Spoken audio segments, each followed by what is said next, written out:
Well, I wanted to show you something about chocolate and a little bit of history about where it comes from. Over here we have some cocoa beans, which are in their raw state. And chocolate comes from these cocoa beans. It comes in two parts. There's a powdery part and there's a butter part. And these mixed in different ratios are where you get all these dark chocolates that we use. The highest being 80%, which is what we used on our truffle over there earlier. And then we have the 72%, 75%, all the way down to as little as 32%, which is a milk chocolate. So I just wanted to explain to you and your audience that the darker the chocolate, in this case 100%, has the highest antioxidants with one caveat.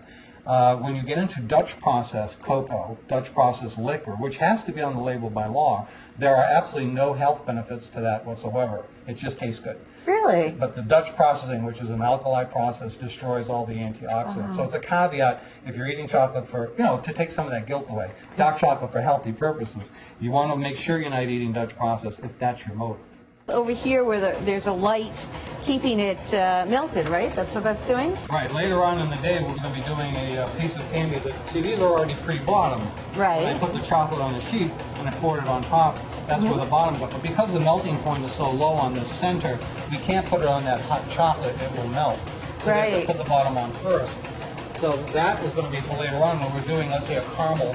The caramel is hard enough that it will roll over that wire mesh belt. The chocolate is put on underneath. It runs over this thing, which is a refrigerated surface, freezes the chocolate. Then it goes into that waterfall of chocolate you see in there where it's coated, and Donna decorates it. Now it goes into a cooling tunnel.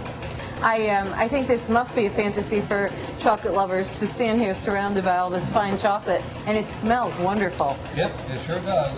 One of the nice things about this particular machine, it's one of the few that are on the Cape, is that it makes an awful lot of candy very quickly. Nothing wrong with hand dipping. It's just that when you're hand dipping, you got two hands, you can only do so much. With this thing here, you can take an unskilled person, and the machine does all the work. And you also have that benefit of uniformity because inside this machine there's a blower that blows off a certain amount of chocolate. There's a shaker that takes the ripples off. Interesting. So that's how it looks so perfect. And you get better shelf life. Yep. So the customer gets, in fact, a better product for less money. That's great, because when I make truffles at home, I try to tell people, well, they're odd shapes because they're homemade. Right. That's the deal. These are still technically homemade. I used to live here, and I raised my family in this place, and it's what I still call, when I'm talking to my wife, even though we live in Howard today, I said, when we go home, I mean to the store. Right. I remember when last time I was visiting, you were experimenting with things like rhubarb and lemongrass and putting different flavors into the truffles. We try different things, and the customer decides whether or not we continue to make them. And those things they vote with their sales. They came and they went. There's rhubarb is a seasonal thing, which we do in the spring, when my grandfather's 100-year-old rhubarb plant comes into growth.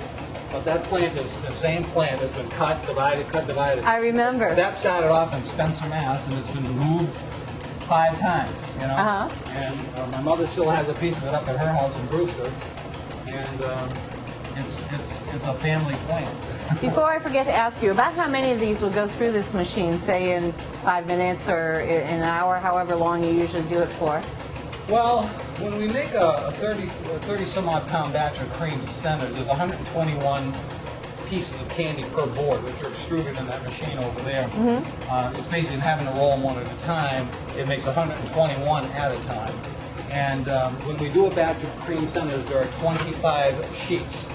So you do the math. We would probably dip an entire batch probably in 45 minutes. So we've done as many as 150,000 pieces of candy in an 8-hour day on this machine. Wow. Yeah.